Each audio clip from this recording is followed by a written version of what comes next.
이번 한 주 참 많은 비가 내렸고 여러 피해 소식들이 들려왔습니다. 이러한 상황에서도 하나님께서 우리들에게 은혜 베풀어 주셔서 다시 건강한 모습으로 만나게 되었습니다. 피해를 입은 많은 지역과 또 우리 국민들에게 하나님께서 더 큰 은혜와 위로를 베풀어 주셔서 속히 정상적인 삶으로 회복되기를 간절히 소망합니다. 그럼 오늘 강의 성경은 드라마다 제7강 시작하겠습니다. 요즘 지상파 방송을 보면 언제부터인가 예전과는 달라진 점 하나를 발견할 수 있습니다. 드라마나 예능, 심지어 뉴스도 1부와 2부로 나뉘어서 방송이 된다는 점입니다. 사실 말이 1부와 2부지 원래는 하나인데 그것을 둘로 나누어서 그 사이에 광고 타임을 넣은 것이죠. 그렇다고 아무렇게나 1부와 2부를 나누지는 않습니다. 시청자들로 하여금 최대한 궁금증을 가지게 한 그 시점에서 정확히 1부가 끝나고 다시 2부로 이어지는 경우들이 대부분입니다. 그런데 만약에 1부를 마치고 2부를 보는데 갑자기 전에 없던 사람들이 등장하고 쓰지 않던 말을 하면서 배경이 완전히 달라져 있다면 시청자들이 어떤 반응을 보일까요? 아니, 도대체 무슨 일이 있었길래 이렇게 된 거지? 내가 뭘 놓친 거 본 게 아닌가? 아마도 이런 반응을 보이게 될 겁니다. 우리가 구약의 마지막 책 말라기를 읽고 다음 성경인 마태복음으로 넘어가 읽게 되면 이런 비슷한 반응이 나올 수 있습니다. 구약의 마지막과 신약의 시작은 성경에서 보면 달랑 한두 장 넘기면 되는 그런 정도의 차이밖에 없지만 실제 역사에서는 400년이라는 긴 시간적 간격이 존재합니다. 우리가 보통 이 시기를 신구약 중간기라고 부릅니다. 우리가 보는 성경은 드라마다에서는 이것을 막간이라고 별명을 붙였습니다. 이 표현이 참 적절한 것이 일단 이 부분은 성경에 기록되어 있지 않은 부분이기 때문에 그렇습니다. 그래서 어찌 보면 잠깐 쉬어가는, 그러니까 구약과 신약에서 이제 잠깐 쉬어가는 부분처럼 그렇게 보일 수 있다는 것이죠. 그러나 이 시기에 일어난 일들을 우리가 제대로 알지 못하면 사실 본격적인 신약의 내용들을 이해함에 있어서 어딘지 모르게 낯설고 어색함을 느낄 수 있습니다. 앞서 TV 프로그램으로 예를 들었던 것처럼 일부에서 등장하지 않았던 사람들과 용어들, 그리고 달라진 배경들로 인해서 갑자기 2부에서 확연한 차이를 느끼면서 내용을 파악하는 데 조금 어려움을 겪을 수 있다는 것이죠. 예를 들어 복음서를 보면 가장 자주 등장하는 사람 중에 바리새인이 있습니다. 그런데 바리새인이라는 이 부류는 구약에서는 전혀 등장하지 않았던 사람입니다. 그리고 예수님의 탄생에 있어서 직접적으로 연관이 되어 있는 헤롯 왕이라는 사람도 그가 어떤 왕인지에 대한 설명이 없기 때문에 종잡을 수가 없습니다. 또 사도행전에서 바울이 가진 로마 시민권이라는 그 신분이 사건의 흐름을 완전히 바꿔 놓을 만한 중요한 요소라는 것을 우리가 확인할 수 있습니다. 그래서 우리에게 이 신구약 중간기는 신약 성경을 바르게 이해하는 데 있어서 굉장히 중요한 부분이라고 할 수 있는 것입니다. 하지만 단순히 어떤 배경적인 이해를 위해서만 이 부분을 보는 것은 아닙니다. 우리는 지금 하나님의 나라라는 성경이 말하고자 하는 하나의 이야기를 보고 있는 중입니다. 비록 성경에 기록되어 있지 않지만 하나님의 나라를 향한 이 하나의 큰 이야기는 400년이라는 시간 속에서도 여전히 지속되어지고 있다는 사실이 중요한 관점입니다. 우리가 이것을 기억하며 400년의 역사 속으로 한번 들어가 보겠습니다. 이 이야기는 페르시아의 고레스 왕 때로부터 시작하는 것이 적절해 보입니다. 주전 539년 페르시아가 바벨론을 멸망시키고 고레스 왕은 유대인들에게 자신들의 고국으로 돌아가도 좋다는 칙령을 반포합니다. 이때 1차로 예루살렘으로 돌아온 유대인들의 지도자는 수룹바벨이었습니다. 그런데 여기서 우리가 주목할 점은 이스라엘로 귀환한 그 숫자가 소수에 불과했다는 점입니다. 에스라와 느헤미야의 기록을 근거해서 본다면 대략 4만에서 5만 명 정도였을 것으로 추정이 됩니다. 그럼 왜 많은 사람들이 돌아오지 않았을까요? 먼저는 바벨론 땅에서의 포로 생활이 우리가 단순히 생각하는 그런 포로 생활과는 차이가 있었다는 점입니다. 하나님이 예레미야 선지자를 통해 포로의 삶이 어떨지를 말씀해 주시는데 이렇게 예레미야가 예언을 합니다. 너희는 집을 짓고 거기에 살며 텃밭을 만들고 그 열매를 먹으라. 아내를 맞이하여 자녀를 낳으며 너희 아들이 아내를 맞이하며 너희 딸이 남편을 맞아 그들로 자녀를 낳게 하여 너희가 거기에서 번성하고 줄어들지 아니하게 하라.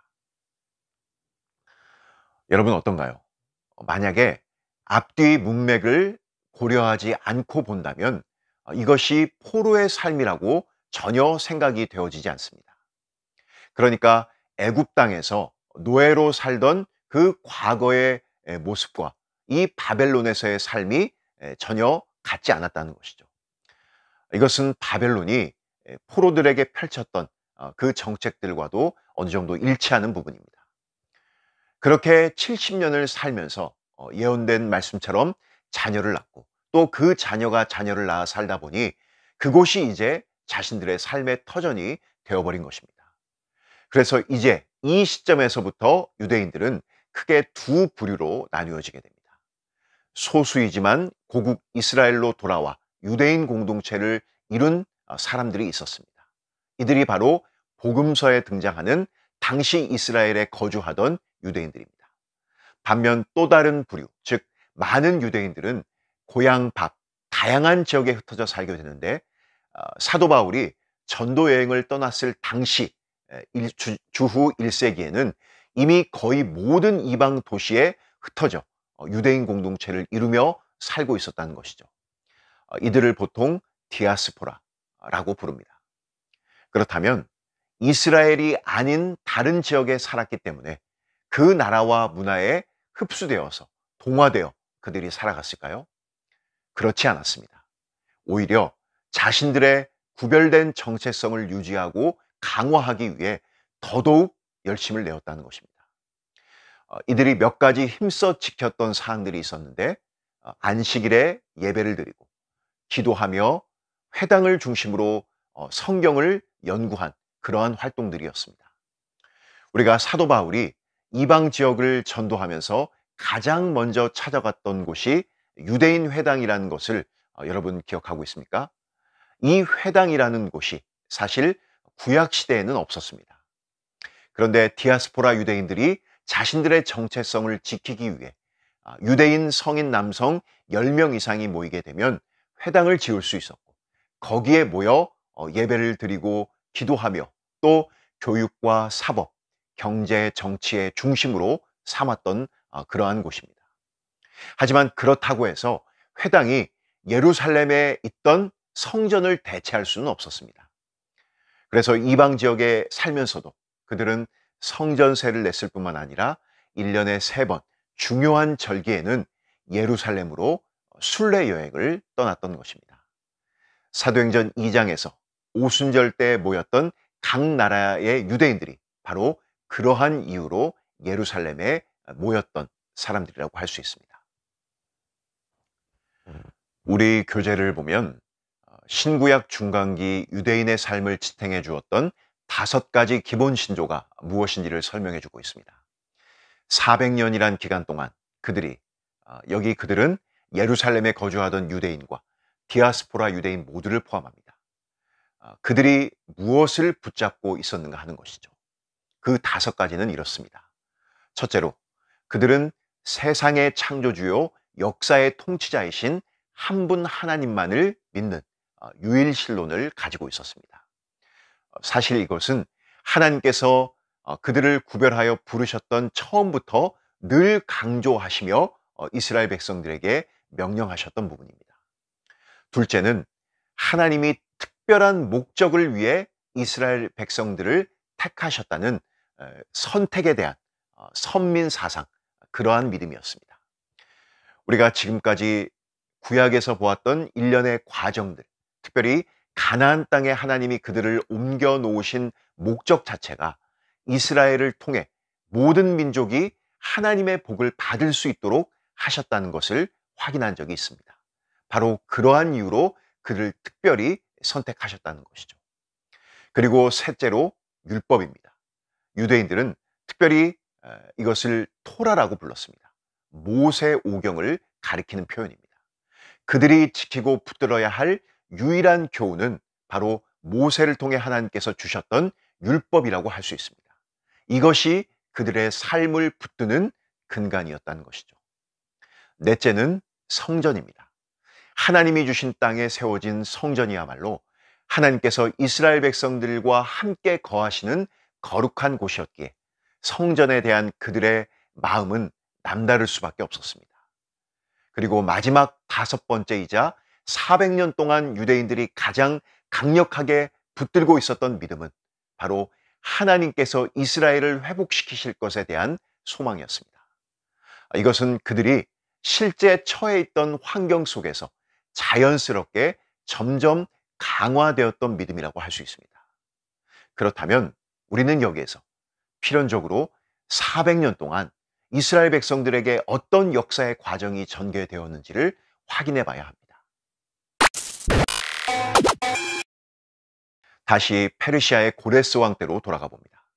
만약 우리가 수룹바벨을 따라 예루살렘을 향해 귀환하는 백성들 중 하나였다면 과연 어떤 생각을 가지고 발걸음을 옮겼을까요?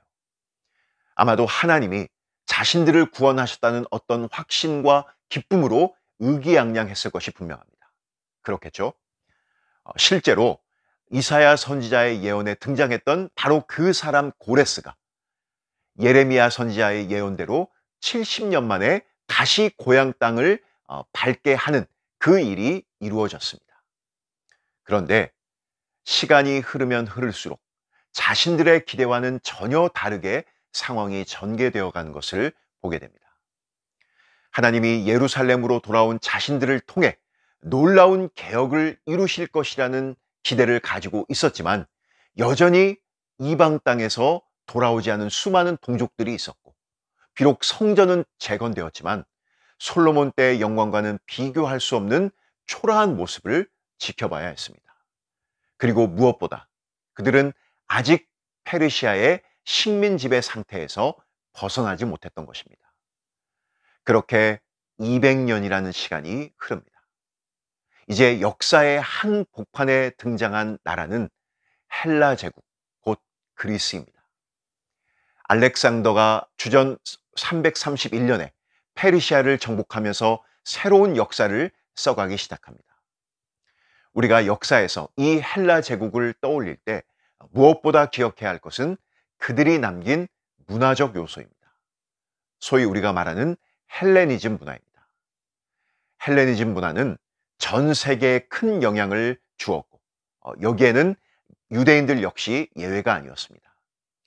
이것을 대표적으로 보여주는 것이 바로 그들의 언어인 헬라어입니다. 여러분, 우리가 잠깐 생각을 해보면 신약 성경이 무슨 언어로 쓰여졌죠? 헬라어입니다. 그런데 신약 성경이 쓰여질 당시는 로마가 통치하던 시대였습니다. 그렇다면 로마의 언어인 라틴어로 성경이 쓰여졌어야 할 것 같은데 실제로는 헬라어로 쓰여졌다는 것이죠. 게다가 사도 바울의 경우를 생각해 보면 그는 그의 서신서에서 유대인의 반대편에 있는 대표적인 사람으로 로마인이라고 쓰지 않고 항상 헬라인을 등장시킵니다. 예를 들어 고린도전서 1장 22절을 보면 유대인은 표적을 구하고 헬라인은 지혜를 찾으나 라고 되어 있습니다. 사도 바울이 이렇게 표현을 한 것은 그만큼 헬레니즘 문화의 영향이 컸다는 하나의 증거이기도 합니다. 그래서 실제 역사적으로도 로마 시대를 이야기할 때 군사적으로는 로마가 지배를 했지만 문화는 여전히 헬라가 지배를 했다고 평가를 합니다. 바로 이런 영향 아래 유대인 공동체가 놓여져 있었던 것입니다. 아마 70인역이라는 성경을 여러분이 들어봤을 겁니다.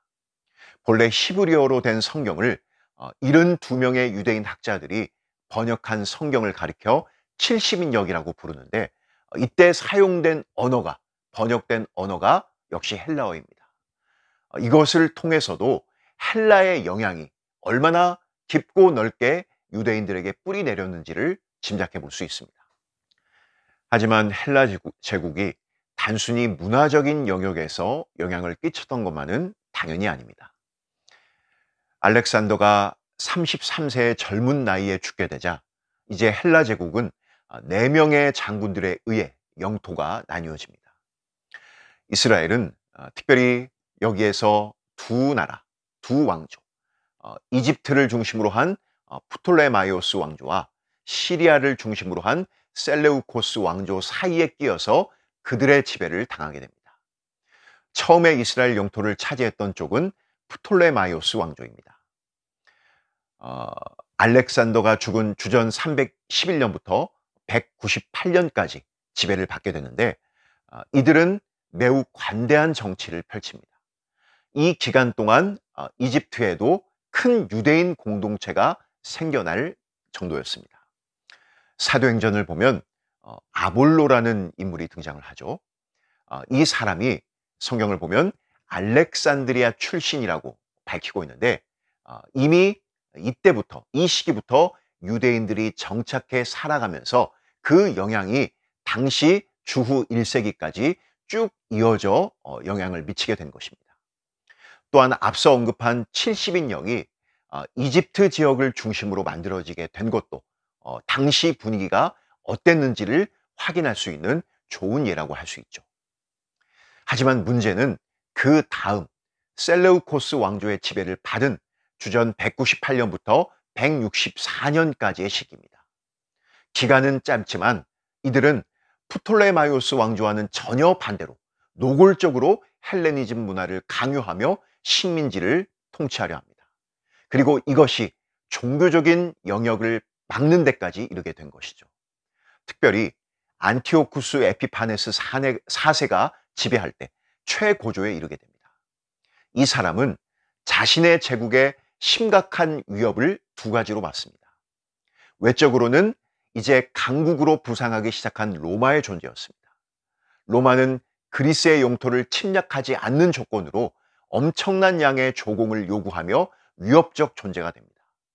또 하나 내적으로는 그리스 제국 내에 민족적 다양성으로 인한 분열의 위협이었습니다. 안티오쿠스는 이 두 가지 문제를 어떻게 풀어가냐면, 먼저 외적으로 로마에 바칠 조공에 대해서는 헬라에 종속된 여러 식민지에서 약탈을 하는 방식으로 해결하려 합니다. 그리고 두 번째는 그렇게 약탈하기 위해서는 제국 전체를 헬레니즘 문화로 통일시키려고 한 것입니다. 그래서 모든 식민지에서 헬레니즘 문화가 강요되고 그 영향이 고스란히 유대인들에게도 전해지게 됩니다. 안티오쿠스는 예루살렘에 있는 성전을 약탈하는 만행을 강행했고, 유대인들의 모든 종교적 관행을 금지하는 법을 제정해 버립니다.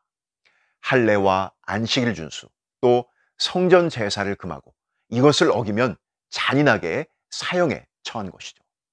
심지어 주전 167년 12월 25일에는 성전 안에 제우스 신전을 세우고 모세의 율법에서 부정하게 여기는 동물, 돼지를 제물로 드리는 엄청난 사건을 벌이게 됩니다. 이것은 유대인들로 하여금 분노를 폭발시키게 하는 기폭제 역할을 하게 되고, 더 이상 참지 못한 유대인들이 이제 복수의 칼날을 들고 일어서게 되는 것이죠. 그 선봉장에 있던 인물이 당시 최고 제사장이었던 마타디아 벤 요하난이었습니다. 그는 돼지를 제물로 바치라는 명령을 거부하면서 이를 따른 유대인들과 그리스 군사를 살해하고 자신의 5 아들과 함께 사막으로 피신해서 거기에서 반군을 조직합니다. 하지만 마타디아가 이듬해 죽게 되자 그의 셋째 아들인 유다가 이 반군의 수장을 이어받게 됩니다.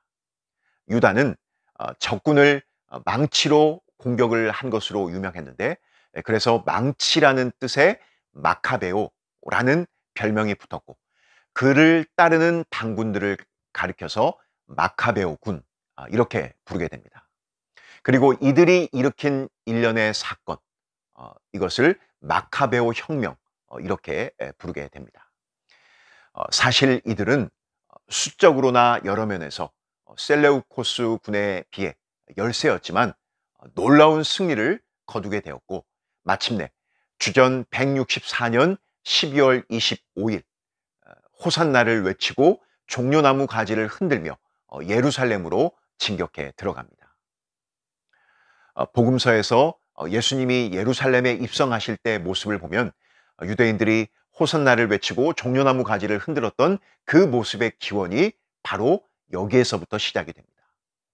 그렇게 진군한 마카베오군은 성전에 세워진 이교의 신전과 모든 더러워진 것들을 깨끗하게 하고 다시 여호와 하나님께 성전을 봉헌하게 되는 것이죠. 이 사건을 기념해 생겨난 절기가 바로 한우카, 우리가 보는 성경을 보면 수전절이라고 부릅니다. 그래서 지금도 매년 12월에 유대인들이 이 수전절을 지키고 있습니다. 마카베오 혁명을 통해 이제 유대인들은 어느 누구의 식민 지배를 받지 않는 독립의 시기를 맛보게 됩니다. 그리고 그 기간 동안인 약 80년 동안 유다의 형 시몬과 그들의 후손이 하스모니아 왕조를 이루어서 이스라엘을 다스리게 됩니다. 그런데 처음 혁명을 일으키며 회복하려 했던 본래의 취지와 다르게 시간이 흐를수록 세워진 왕들이 이교와 타협하고 헬레니즘 문화를 받아들이면서 율법에서 벗어난 그러한 모습들을 보이면서 문제가 되기 시작합니다. 헬라 제국의 뒤를 이어 당시 패권은 로마의 손아귀에 들어가게 됩니다. 주전 63년에 폼페이오스 대제는 이스라엘을 로마 제국에 복속시키기 위해 군대를 이끌고 예루살렘으로 진격해 들어옵니다. 그 역시도 성전을 모욕하며 오직 대제사장이 1년에 한 번 들어갈 수 있는 지성소에 들어가는 만행을 저지릅니다. 이것은 유대인들이 결코 관과할 수 없는 엄청난 사건이었죠. 만약 하스모니아 왕조가 철저한 하나님 중심의 신앙으로 무장이 되어 있었다라고 한다면 그런 행동을 보며 목숨을 걸고 그들에게 저항하며 싸웠을 테지만, 사실 이미 오래전부터 그저 자신들의 정치 권력을 유지하려는 욕망만을 가지고 있었던 그들은 쉽게 로마와 정치적인 타협을 하고 친로마적인 꼭두각시 왕으로 통치권을 인정받게 됩니다. 이 왕조에서 나온 인물이 바로 예수님이 태어날 당시 존재했던 헤롯 왕입니다. 헤롯은 로마로부터 이스라엘 전역을 다스리는 왕으로 세워져 통치를 하게 되는 것이죠. 그러나 헤롯 왕이 죽으면서 이제 이스라엘 영토는 그의 세 아들에게 나뉘어지게 되는데, 그의 첫째 아들인 아켈라오가 이스라엘 영토의 절반, 유대와 사마리아와 에돔을 다스리는 통치자로 세워지게 됩니다. 요셉과 마리아가 애굽에 있다가 다시 이스라엘로 돌아왔을 때 아켈라오가 통치한다는 소식을 듣고 갈릴리로 이동하는 내용이 마태복음 2장 22절에 나오는 것을 통해서 우리는 그의 존재를 확인할 수 있습니다. 하지만 아켈라오가 제대로 통치를 하지 못하자 그 자리에서 쫓겨나게 되고, 다음부터는 로마에서 파견된 총독들이 그 지역을 다스리게 되는데, 우리가 가장 잘 알고 있는 인물 중 하나가 바로 본디오 빌라도입니다. 잠깐 어떻게 역사의 흐름이 신약 성경으로 이어지는지 확인을 했는데, 로마가 통치하던 기간, 특별히 처음 100여 년 동안 유대인들은 다른 어떤 식민 지역보다도 극렬하게 반대를 하며 마카베오와 비슷한 여러 크고 작은 혁명을 일으킵니다. 이런 상황에서 점점 유대인들 속에는 하나님이 다시 예루살렘에 돌아오셔서 이 세상을 다스릴 것에 대한 간절한 소망이 더 커져가게 됩니다. 바로 메시아를 통해 성취하실 구원 사역의 완성을 기다리게 된 것이죠. 그리고 그들이 바라던 메시아의 모습은 과거 마카베오 혁명을 통해서 보여졌던 것처럼 자기 백성을 이끌고 로마인들에게 맞서 일어서 민족을 해방시킬 그러한 인물이었던 것입니다. 그랬기 때문에 이사야 선지자가 예언했던 고난받는 메시아에 대한 개념은 거의 없었던 것이죠. 우리가 이런 배경을 가지고 복음서를 보게 되면 왜 그들이 예수님을 메시아로 인정하지 않으려 했는지, 그들의 잘못된 관점의 이유가 어디 있는지를 찾아볼 수 있게 되는 것입니다. 유대인들은 하나님 나라에 대한 소망을 가지고 그 시기를 살아갑니다. 선지자를 통해 약속하신 메시아, 바로 그분이 로마의 속박에서 벗어나게 할 그날을 꿈꾸었던 것이죠. 하지만 그날이 올 때까지 이스라엘 백성들이 어떻게 살아야 할지에 대해서는 유대인 사이에서 의견이 분분했고, 이 소망은 다양한 모습으로 나타나게 됩니다. 먼저 바리새파가 있습니다. 이들을 특징 지을 수 있는 단어는 그 이름에서처럼 분리와 그리고 순종이었습니다. 이교 사상과 관습들로부터 완전한 분리, 그리고 하나님의 율법인 토라에 대한 철저한 순종이 그들이 지향하던 모습이었습니다. 바리새인들은 유대인들에게 그러한 이유로 지지를 받았고 또 많은 영향을 끼치게 됩니다. 원칙적으로 그들은 민족주의적인 특징을 가지고 있었는데 로마에 대한 저항의 의지가 그들 속에 있었습니다. 다음으로 에세네파가 있습니다. 에세네파와 바리새파는 공통적으로 그 안에 혁명 정신이 흐르고 있었지만, 바리새파가 행동으로 옮기는 쪽이었다라고 한다면 에세네파는 뒤로 물러서는 길을 택합니다. 이들은 헬레니즘 문화로 이스라엘의 부패가 심각하게 되었다고 보고 모든 것에서 등을 돌리는 방식으로 은둔적인 모습으로 혁명을 꿈꾸었던 것입니다. 우리에게 유명한 쿰란 공동체를 이룬 장본인이기도 합니다. 그들은 거기에서 성경을 연구하고 기도하며 철저하게 토라를 따라 행하면서 그렇게 그들이 살아갈 때 하나님이 이스라엘을 회복시키실 것을 믿었습니다. 또 하나의 부류는 사두개파입니다. 이들은 쉽게 말해 로마 권력에 붙어서 영향력과 지위를 누리고 있던 사람이라고 보면 됩니다. 그들은 이스라엘에 대한 어떤 변화를 꿈꾸지도 않았고 그저 자신들이 가진 권력이 유지되도록 최대한 로마인에게 협력하는 모습을 취합니다. 현세적인 삶을 살았던 것이죠. 이것이 바리새인이 가지고 있었던 영을 믿고 부활을 믿었던 모습과 분명한 대조를 이룹니다. 그리고 마지막으로 열심당을 꼽을 수 있습니다. 이들은 마카베오의 혁명 정신을 그대로 이어받아서 극렬한 저항 정신을 가지고 목적을 위해서라면 폭력을 사용하고 죽음을 각오했던 사람이었습니다. 또 열심당원들은 타협하는 유대 지도자들을 암살하기 위해 품에 칼을 숨기고 다니기도 했습니다. 예수님의 제자 중에도 열심당원이라 불리는 시몬이 있었다는 것을 우리가 알 수 있습니다. 하지만 이 시기 대부분의 유대인들은 그 어디에도 속하지 않은 채 보통 사람의 모습으로 살아갑니다. 그들은 하나님이 이방 민족의 압제에서 자신들을 해방해 줄 것에 대한 소망을 가지고 그날을 기다리며 하루하루를 살아갔던 것입니다. 약속된 메시아에 대한 갈망이라는 공통된 꿈이 그들에게 있었던 것이죠. 신구약 중간기를 부르는 또 다른 명칭이 있는데 바로 침묵시대입니다. 400년이라는 긴 기간 동안 하나님이 어떠한 선지자도 보내지 않으셨을 뿐만 아니라 어떠한 말씀도 하지 않으셨습니다. 하나님의 침묵에는 이유가 있습니다. 아브라함에게 13년이라는 긴 침묵 끝에 하나님이 꺼내신 첫 말씀이 나는 전능한 하나님이라 너는 내 앞에서 행하여 완전하라였습니다. 여기에는 하나님을 온전히 신뢰하지 못한 아브라함의 불순종에 대한 책망이 담겨져 있습니다. 마찬가지로 400년 동안의 긴 침묵을 깨고 나타난 세례 요한을 통해 하나님이 이스라엘 백성들에게 던지신 첫 말씀은 회개하라였습니다.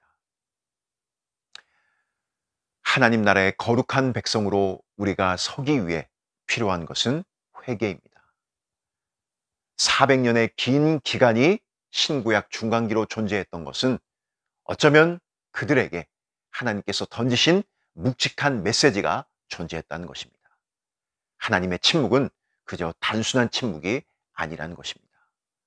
우리가 여기에서 하나님의 뜻을 발견하지 못하게 된다면 마침내 그들과 함께 거하기 위해 찾아오신 메시아를 십자가에 못 박았던 그들과 같은 모습이 곧 우리의 모습일 수 있습니다.